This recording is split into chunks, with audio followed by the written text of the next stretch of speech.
This clip is brought to you by SaveWithConrad.com.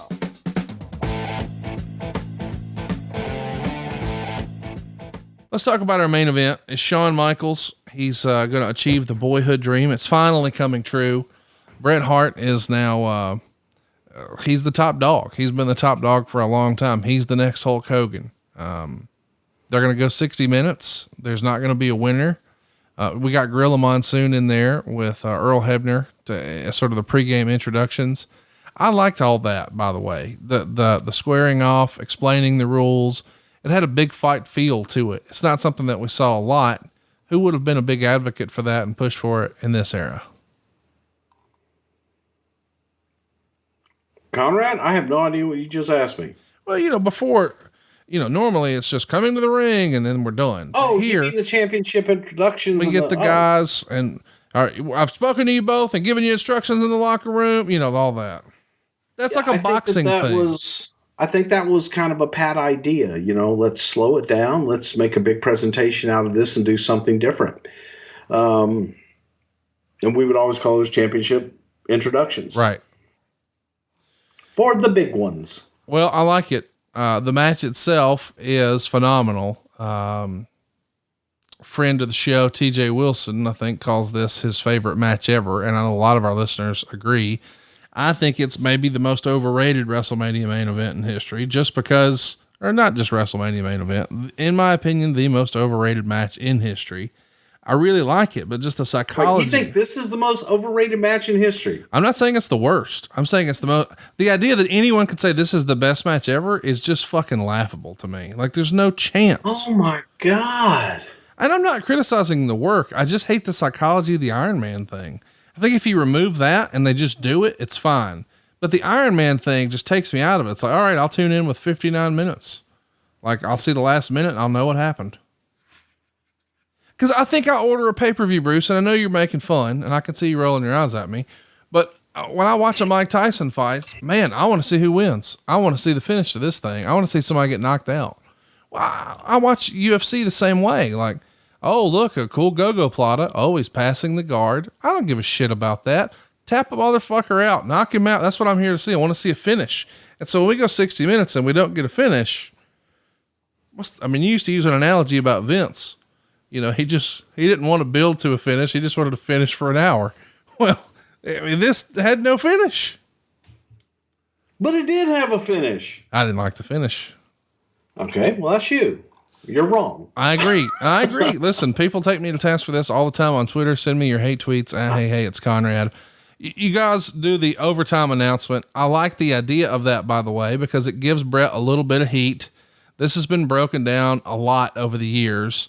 What'd you think of that creative of having Bret be able to take the angle of, hey, wait a minute, I won according to the rules. Now we're changing the rules.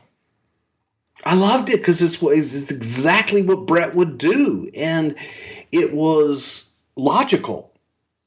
Hey man, it's a draw. Champion stays champion on a draw. You couldn't beat me.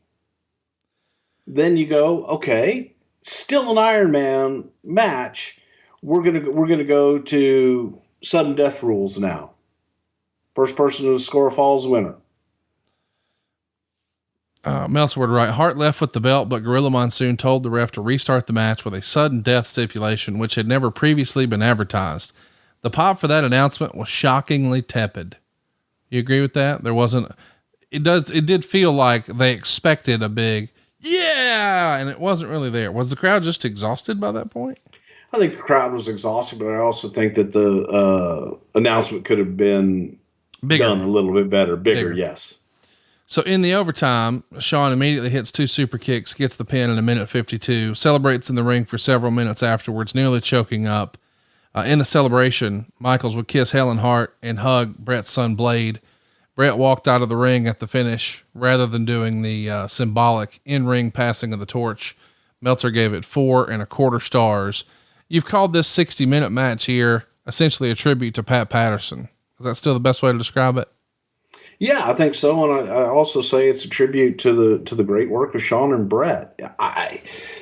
Anyone that is a fan of wrestling would watch this match and go, holy shit, Those two are the best. You know, they were the best of the time and the best of the era, and definitely, I just thought it was great. I loved the story that they told.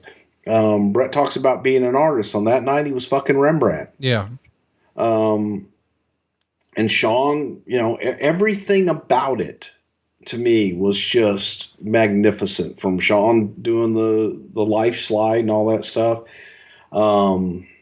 Incredible shit.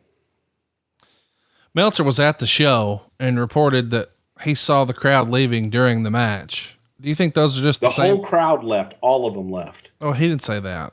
But listen, my dad and I are guilty of this sometimes. You know, we want to beat the traffic. You know, Alabama gets up 21-0. We're like, oh, let's just beat the traffic.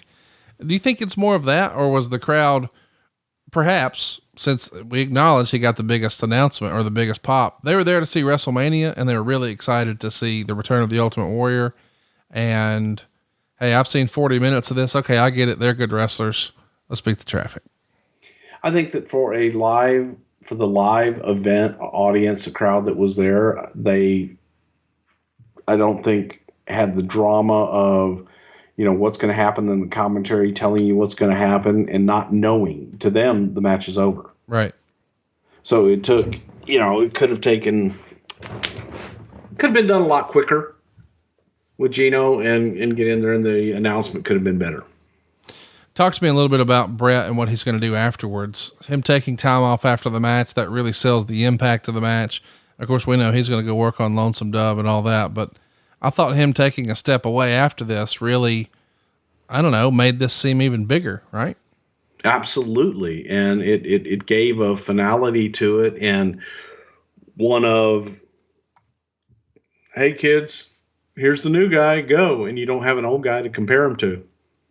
I think Bret has, way back when, used to bring up fairly repeatedly that Shawn Michaels is telling Earl Hebner here after the match to tell Bret to, quote, get the fuck out of the ring. And you can go back and even see his lips and sort of read his lips and see that's what he's saying.